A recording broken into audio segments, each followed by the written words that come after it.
Welcome, dear listeners, to the Startup Sales Talks episode. And today we have a guest, which platform I used since 2018 while doing my calls. It's been with us forever.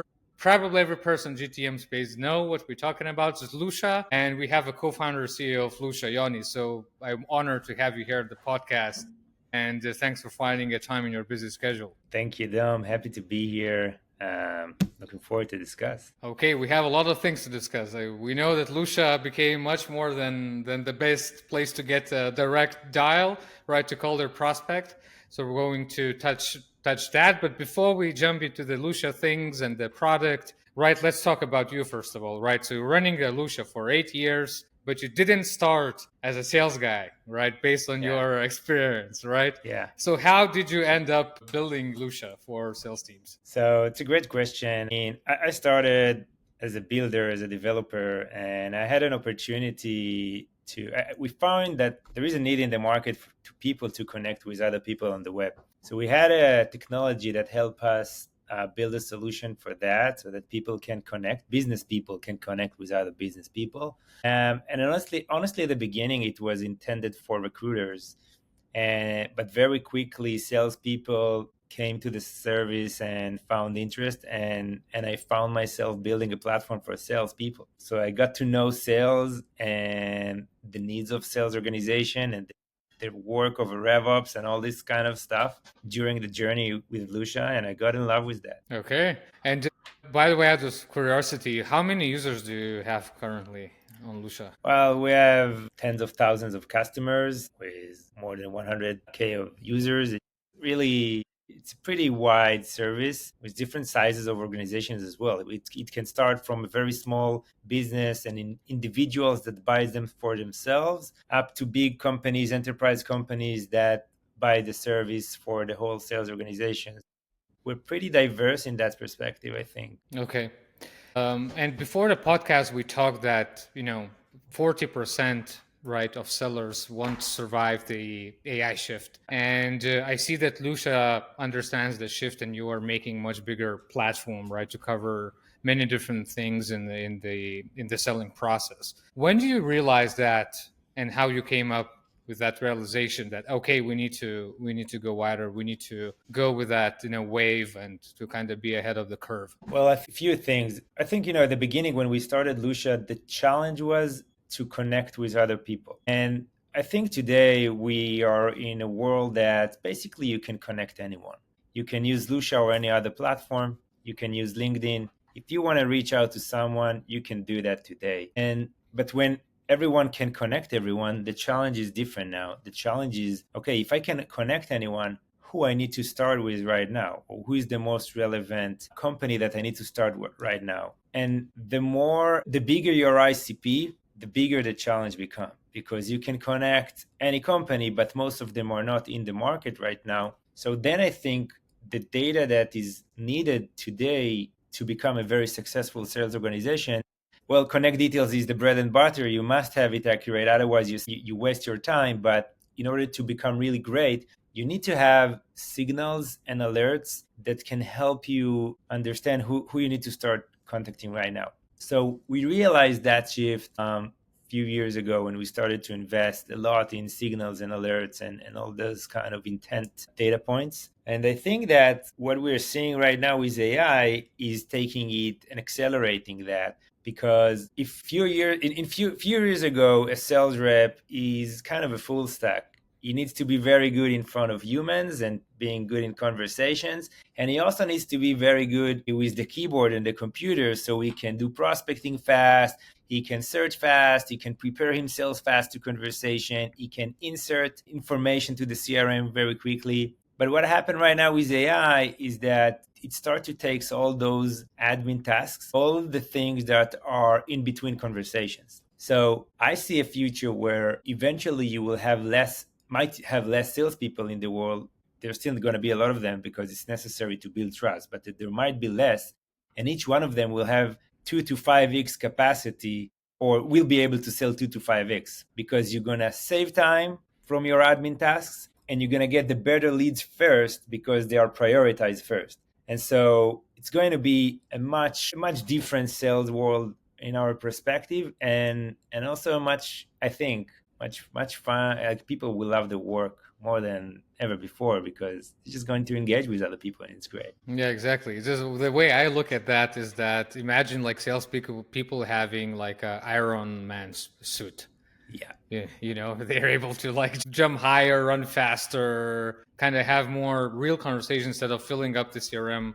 Like as I remember, like back in late like 2018, when you need to fill up Salesforce by yourself, stuff like that, right? So that's interesting. When we talk about that disruption happening, so currently, right? So where the thing is happening that AI handles boring stuff as we talked, building lead lists, filling up the CRM system, analyzing your meetings, right? Automating your outreach, programmatic outreach, tools, even the content, Twain AI, right? Writes a whole sequence for you, right? That you need to launch, right? And when do you think the big disruption will happen that is just the normal, right? It's just the norm that you have these tools in your pocket, right? Currently, when I'm selling my outbound services, I don't see it across the board. I see in tech, but I don't see B2B manufacturing. These Yes. guys are sending manually, right? So when do you think that disruption is going to come and just to be like the new norm, let's say? Well, I think that for early adopters, companies that build their own tools, that build their own agents and do things internally, they already start to improve the process and efficiency, let's say by 30 to 50%. They can do things. In order for it to be widely adopted, as you described, I think we need to be at a point that there will be a services that will provide that out of the box, because most of the companies doesn't know how to build it themselves. They need a service that will do it for them. So first of all, I think it's very close. I think we are in a year to 2 year before you're going to see it widely adopted. I see mainly two things for that. One, I think that the first thing that is necessary for this revolution to really change the game is that you will have an intelligence service that really knows you, that the more you use it, it get to know, okay, those are the best leads for you, and this is what happened in those accounts before they bought from you, and this is how we're going to predict the future for you. And once you're going to have a service that knows all the data in the world, take the user data and give you recommendations, I think that's the point where AI will start to prioritize your specific leads for you. Just like in Spotify, you get specific playlists that you love, and I get different playlists, and it's the new norm. So I think from the intelligence service part, that's the first part that is necessary to really start becoming widely adopted. The second thing I see that is also pretty close is all the engagement part. Until today, I mean, today you still use a lot of services out there that design for engagement, like for email sequencing, for speed dialers, for like multi-sequence approach, all those stuff that will help the SDRs and AEs to be on track or to keep the task, to understand what they need to do next. We are very close to a point that, and you saw, I think, GPT agent, and you have more of those. You're very close to a point that you can ask GPT, okay, this is the company I want to look for. Find the most relevant person, get the recent post, send personalized LinkedIn approach, then send the personalized email, and it will do it for you with a browser, and you won't need to do it yourself. So we are very close to a point that this kind of engagement will be intended and tailor-made for sales. And the second it's going to be tailor-made for sales, I think it's also something that you're going to feel. That all the first approach is happen automatically,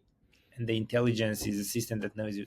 Those are the two big parts that I see that can really create a disruption and change a big part of your day and the sales organization efforts. Because like so we built this year product, sales tech product, which is imagine clay agent, right? Type of thing. So and when I spoke with other people who are creating in this space, they're always afraid. It's like, is my startup with the next GPT update is gone? Right? Stuff like that, right? So it's like what you would tell for that founder who builds in this space, because next update, I don't even know if I'm here.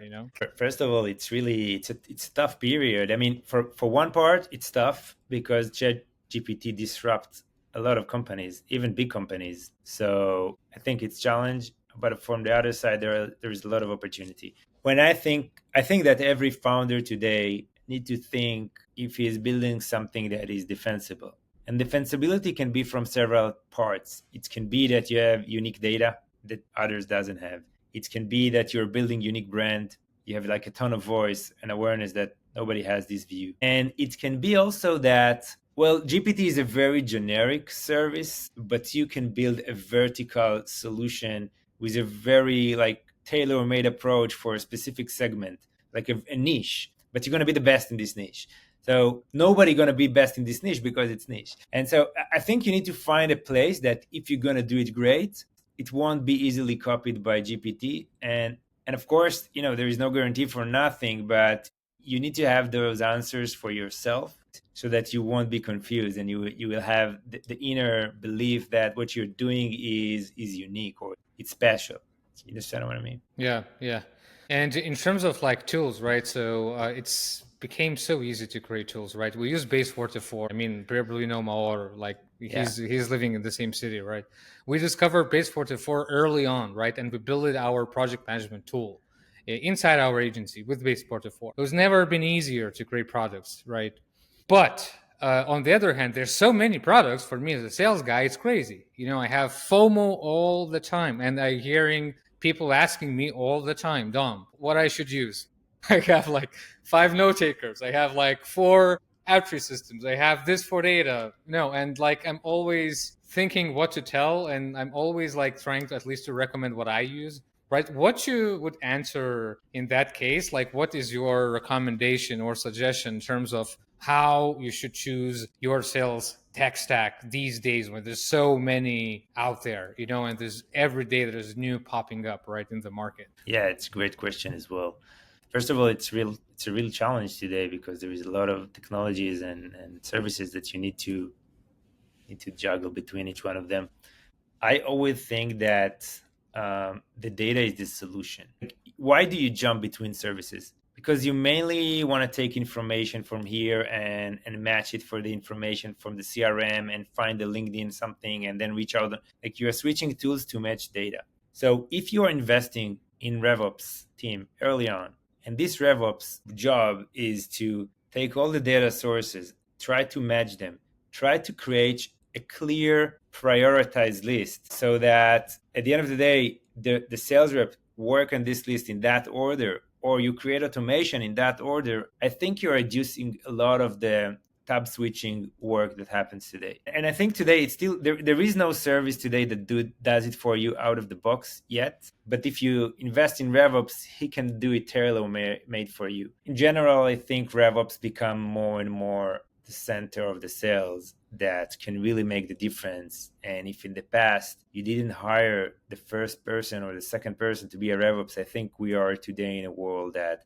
RevOps should be one of your 1 or 2 first hires, and that will help you to scale and create automation. And what do you think about the new sexy term GTM engineering? Is it RevOps for you as well, or is it a different thing for you? Yeah, for me it's RevOps, but I think GTM engineering is a temporary situation, and I'll explain. I mean, the point in that you need someone like a RevOps that's going to engineer everything and like take everything and understand what he needs to do. And I think human beings are very smart creature, but in terms of data and what you need to do with data, we basically know, like if you're going to give all the data to an AI, he will do 10 times more things than a RevOps can imagine. He will be able to match 50 data points than a RevOps can imagine and build workflows. So the real future of AI, that AI will do it for you, and you won't need to be the engineer.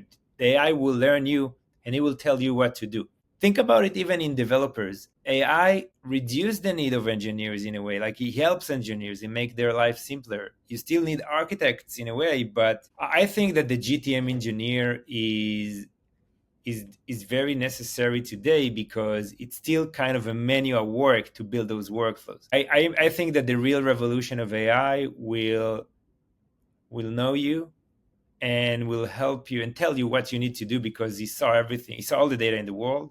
And in that point, you will need to have less and less engineering because it will just stream you that what you need to do. Exactly. And I had a personal experience, like literally last week. I needed to do some basic integration, right? And I used Zapier, right? And I used Zapier maybe 2 years ago, and I use today. And instead of me thinking how to connect things, I just wrote, look, I Yeah, need this. yeah, Boom, I have the whole thing. So yeah. this is what you're talking about, exactly, right? That I'm going to tell what I need, and the whole system will be there. Yeah. First of all, I think the beauty of chat is that it's the simplest interface in the world for us as users. So what can be simpler than asking? You just want to ask. So if you think about sales in the future, you will want to ask something like, hey, who do I need to connect first? What's the most relevant companies for me today? That's it. You're going to get the list. So when we will be in that point, then I don't think you will need to engineer, and or at least you will have much less work of engineering behind the scenes. Yeah, yeah, makes sense. I actually liked one thought that I saw somewhere in the internet is that the most popular programming language these days is English, Yeah. right? And Yes. and this code nails it, right? So it's like natural for us, right? Exactly. And as founder to founder, right? So I built like my tool this year for by building for 6 months, and what I found very hard is to find a balance in the product because you speak with one batch of customers, they want signals, they want intent. You speak with other guys, they want outreach stuff. You speak with other guys, they want super deep like qualification of companies, right? Like agent type of qualification. Yes. And you shifted much more. Yeah, you bought Novasi earlier this year, right? So you're kind of expanding the Lusha as a product to not only like having a data, right, and the signals and intent, but you're moving to the outreach engagement area. How do you think, as a founder, how to find that good balance and how to we're going to kind of fit that in the sales teams, right? So that's where I had a challenge. To be It's a honest. big question. I'll say a few things. First of all, I think every company needs to have its own strategy of like, this is my playground. This is like what I'm good at, or this is where my assets are or my skills are. Like, you need to have some kind of boundaries. There are a lot of things that we will never do because we won't be good in that. It's just not who we are. We are good in specific kind of solutions, in specific things. So I think every company needs to have this, find like their areas where they are at their best and start try to play there and build a strategy around that. Now, a strategy is a big word, but just to make it simpler, a good strategy has trade-offs. Means you choose something. You're saying I'm this, and if I'm doing that, I'm not doing that, and you must have a trade-off. So there might be, for example, an all-in-one solution strategy, but that means you won't be the best at any of them. Or I'm gonna do that and only that, but I'm gonna be the best in that. You need to find your own strategy, and I think this strategy by itself should help you remove like 60-70% of the ideas that customers tells you. Maybe I understand that the customers want it, it's not my game. But then in the areas where you do play, you need to prioritize and think, try to understand what's the bigger impact, and where to start. That's really the biggest challenge of a product: be able to understand really what's important and really to build it in the best way. Really the hardest thing. But that's in general. I mean, it's a very generic answer, but I think it's like you need to have some internal belief that what you will never do, and it will help you remove a lot of noise. That's how I think about Yeah, yeah. Like focus is saying no to it. Yeah. things. Yeah. Okay, so you added the outreach engagement capability. Novasi team joined the crew as well. What's next for what you see? I don't know, maybe this year, early next year for a product. What kind of direction currently do you have? So our vision is to build the first like streaming service that can stream you the leads that you need to talk to, sorted by relevancy, so that salespeople will do what they do best, which is selling. We're trying to take all the non-selling activity from the sales rep day-to-day desk and take it away so that they will be in front of customers. I think that being in front of customers and human to human interactions are here to stay, and this is the way to build trust. And so AI is exactly going to take all the non-selling activity from you and the data is the solutions for that. So what we're doing, we are investing a lot in data, in understanding the trends that happen in every company. And then we learn the user automatically, like you do in Spotify. We just see what works for you, and then we can recommend you the most relevant alerts and signals and companies that are relevant for you. So you can just talk to those people and those companies in that order. That's our vision, and so we do it in two ways. First, we recommend you what you need to do from our perspective, but also we will let you just ask with a prompt, so you can just ask and we will do it for you. And we spoke about it before, like that's the simplest way to ask, and we need to do all the heavy lifting behind the scene. And so we want it to be a platform that when a salespeople needs leads, or they need more work, or they don't know where to start, they come to Lusha. It gives you leads and it helps you to prioritize, so you can just sell. And so I guess you're speaking with a lot of sales teams, right? To understand the burden that they have, right? So none totally makes sense what you're telling, but what is the one or few things that they usually overlook these days that they know not paying enough attention to?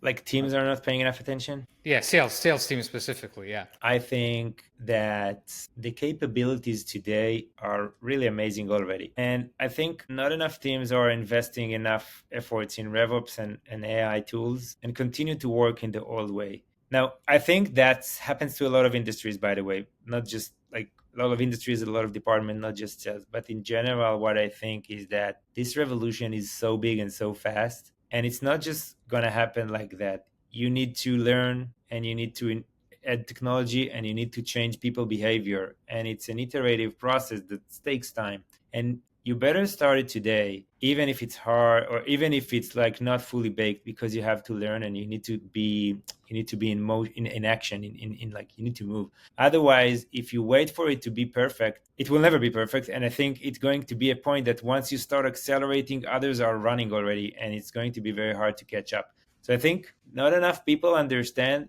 how big the shift is, and they're continuing to work in a pretty manual way, which really lets competitors do the things better. And that's for me the number one thing. You need to build your own tools today. Even if you are a single rep, you can build your own tools. Even if you are RevOps, you can of course build your own tools. But you need to build your own tools. You need to try stuff. It's not going to work in the first day. You need to try, and maybe you need to iterate and iterate. It's going to work after 4 months, but you need to figure it out for yourself, because that's the way you're going to accelerate and improve the efficiency and effectiveness of the sales organization. And it needs to start, I think, already. Yeah. The one question I had to you, but you already answered, is like, what is the one habit to have to be like future proof? And it's experimentation. Yes, it's Don't stay build. in one place, right? I think when everything is changing so fast, like that's what happened in those years. The number one skill that I'm looking for in people is learning and speed, like curiosity and speed. Because if you're curious and you try stuff and you do it fast, you will figure it out eventually. I don't know when you're gonna start, when it's going to be successful, but I know that this continuous iterations will figure it out. And yeah, building is the number one thing, because there are people who are doing amazing stuff. It's just still not widely known. But when it's going to be widely known, it's going to be too late, because everyone will do it. So you need to have your own edge all the time, and that's the time where you need to build that. And you mentioned learning, right? So it's not very straightforward answer for some people. Like, so there's so many places to learn, right? What is your go-to place to learn about things? Beautiful question, because I think before the AI revolution, I used to learn from companies that are bigger than me, that already passed the challenges that I've been through. But I think this revolution is exactly the opposite. You need to learn from the smaller companies that build for AI, that are AI first, that they are built, and from the beginning they don't think about hire tons of people. They already think from the beginning of a lot of agents and very lean team. So they are the ones who are paving the new way. So you need to learn from those. And where do you find them? I find that LinkedIn, and like LinkedIn specifically, because it's a professional network, is a very, very great place to learn from. And when you start following people that talk about AI, you get exposure to more topics like that. I specifically also ask a lot of questions from GPT. Like I have a question and I ask GPT, and it's really opened the mind, and then it leads to other, learning direction. I think you need to be curious. You just need to find success stories that you can try to implement yourself. Yeah, yeah, yeah. LinkedIn, and I agree. You know, if you have the great people in your network, you're following the right stuff. I mean, that's a gold mine. Okay. And so, if the people want to get in touch with you, want to learn something from you, right? Maybe they have a question. What's the best way to get in touch with you? Anything. I mean, LinkedIn, email, Okay. through Lusha. I'm available everywhere and I answer. So would love to connect. Okay, got it. So we'll drop your LinkedIn URL in the comments. Maybe someone will schedule a demo of Lucia as well. So we'll give that a possibility. So Yoni, I think this is it. So thank you very much for a great episode and sharing your mind. Thank you very much. It was a great time. Thank you, though. Okay, thank you, Yoni. Bye bye.